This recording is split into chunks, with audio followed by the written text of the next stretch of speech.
Morning mga fitness. So today is 5:28 AM. So meal plan breakfast tayo ngayon. So maglalaga uli ako ng 24 grams of na egg.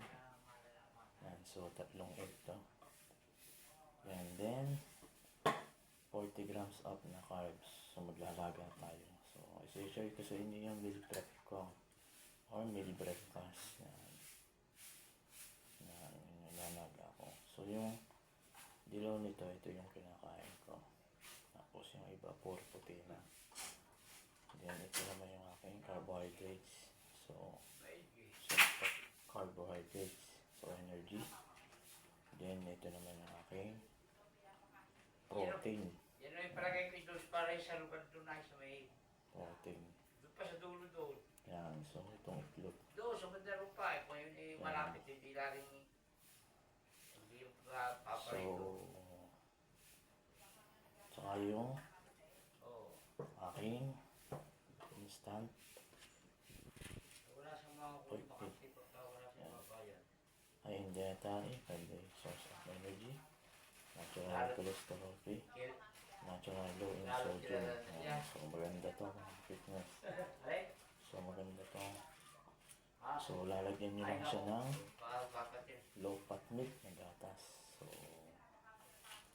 lagyan ng low fat milk na gatas. So instant protein. Ito yung aking iniinom or kinakain. Tapos nilalagyan ko siya ng cornflakes pang diet. Yan. So maganda siya pang diet.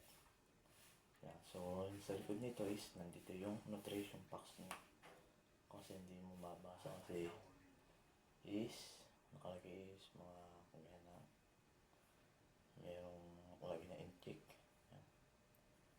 Intake nakalagay. Hindi yung sumabasa. Yan.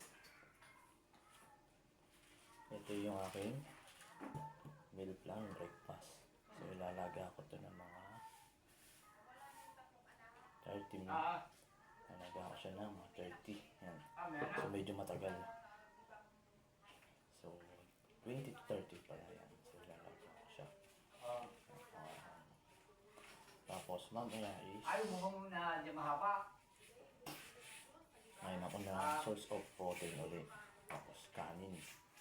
Yan. So rice. So sa gabi hindi na ako nag-rice. Yan. So medyo lumiit nga yung aking tiyan. So bumaba yung body fat natin mga ka-fitness. Yan. So nasa around of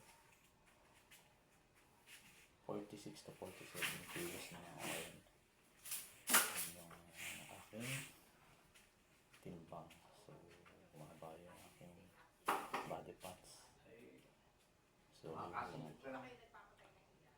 sa isang din po kasi nag-workout ako ng 5-6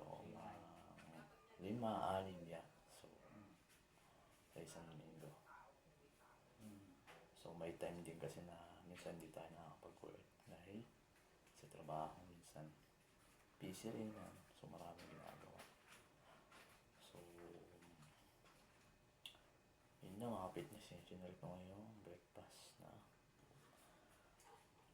kamote tsaka yung itlog source of protein, then carbohydrates mga ka-fitness. So sa nga pala kung gusto nyo mag-workout, so punta lang kayo sa fitness gym. So sa Centro Mall, Cabuyo, Laguna. So doon ako nagtuturo as instructor or coach or personal trainer. So punta lang kayo mga fitness, then mag-inquire kayo kung magkano yung aming monthly session. Tapos sa PT, personal trainer kung magkano. So inquire lang kayo doon mga fitness. So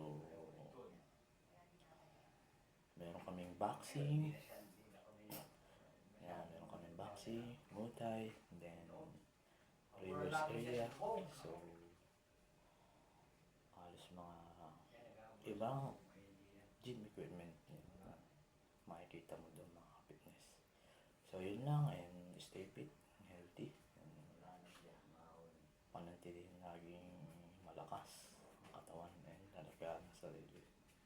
Thank you.